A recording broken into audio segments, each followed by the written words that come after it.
Hi, I'm Manny, and like I said in the previous video, I'm just vibing at this point. I'm like, whatever, I'm just gonna try whatever, and if it works, I'm gonna try and keep doing it.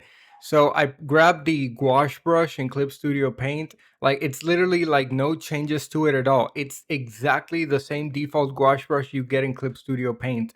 And I'm just gonna like start painting until it quote unquote looks good or looks accurate, and just keep it pushing. And if something doesn't look good, I'll paint over it or move it around with the liquify tool. But yeah, that's the general workflow for this. I'm straight up vibing at this point.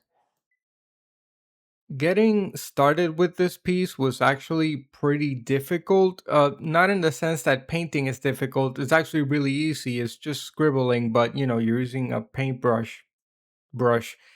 But actually getting myself to sit down and start doing it was difficult, even though I've been doing these sort of meditations where I repeat a phrase that I've designed to myself over and over until I believe it, because thankfully I can use my own gullibility against myself to be more productive.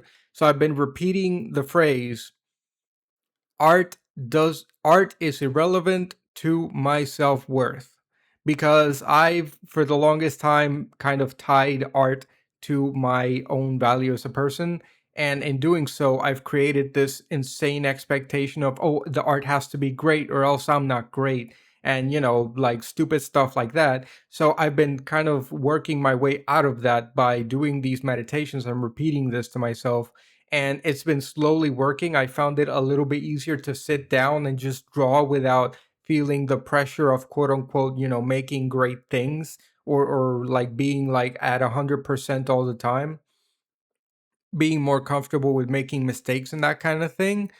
But yeah, like that's a little technique I would like to throw out there. Like, if you find it very, very difficult to get started drawing, maybe consider sort of removing that whole, art is my identity thing from you.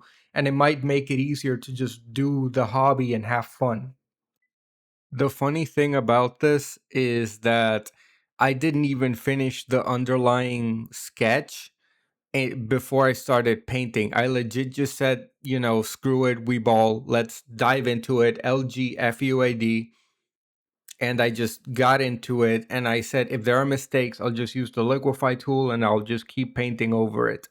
But that's probably going to bite me in the ass, because I didn't establish a lot of the patterns of the like cyborg bits of her. And also, I didn't establish one of her arms like correctly, so working on the perspective of that is going to be a little bit weird. Something you're going to be able to see right here is that I start to make these designs for this piece that kind of goes from holding up her chin to into the base of her neck. But the problem is I start to shade it, and I just end up covering it up, because I think what I should do is, before I get into creating patterns for certain areas, I should establish the values, establish the actual shadow values and lights, and then create the pattern on a layer on top of that, because that'll make it easier to keep the pattern consistent with the actual lighting of the scene. Another funny thing is that for the most part, I'm just establishing very basic brush strokes in areas where you could convincingly get uh some different hues on the skin. So you have a little bit of pink, a little bit of purple, a little bit of brown, a little bit of red, a little bit of orange.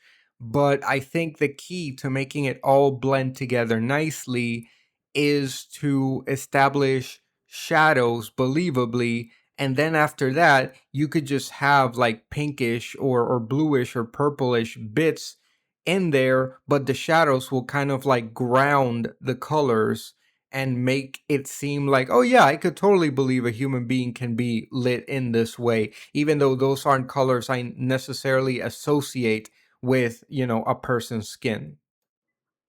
Another thing about this process that's particularly appealing to me is that it's very imprecise and scribbly. And y'all know, like, I love scribbly, like scratchy, a lot of texture and imperfections in my art because it gives it like a visual flavor that I really like. I guess it kind of goes back to me liking grungy things with rough, sharp edges, right? Like the imperfections kind of give it a better, like a more interesting flavor visually. So this whole thing of like basically make it up as you go along, scribble, scribble, scribble, paint over, and you can kind of see the undertones from the first attempt at painting, and you can still see some of the white under the paint. Like I love that kind of look in a painting. Like it gives it a more worn and human feel to it, even though it's digital. There's an artist that I would like to yap about for just a little bit, couple of minutes at the end here, and it's let me see if I get the name right, because there's this whole joke he has when people don't know how to pronounce his name, but I believe it's Stepan Sage, who is the author and artist behind the uh adult comic Sunstone, which is one of my all-time favorites. Like it's a great comic. I could probably do a whole yapping video about it, but he has art videos on YouTube and art streams of him painting and drawing, and he does this thing where he just straight up paints his characters. Like he doesn't so much sketch using line art like sometimes to like test the composition or establish a scene or stuff, but for the most part, he just straight up gets into like painting blobs and then details instead of like sketching it out. And I hope that I could one day get to be able to do that with this, where I just straight up get into painting without having to mess around with like sketching out so that I know what I'm basically going to draw. But I guess that would take having an active imagination. And since my imagination is blind, I probably will always have to sketch to some degree. But regardless, I do recommend you check out his work. Adults only, keep in mind, adults only. But yeah, it's spelled Stjepan space, then SejIc. Like that's how you spell it. And you can look him up on YouTube. He's got plenty of like streams and stuff of him actually working on his comics, and it's really really cool.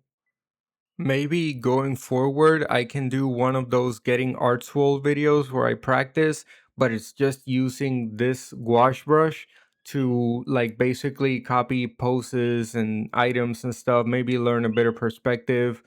But that's for another day. Maybe. I'm not committing. Maybe. Anyway, that's all the yapping I've got for today. Thanks for watching and or listening, and I hope to see you in the next one. Bye bye.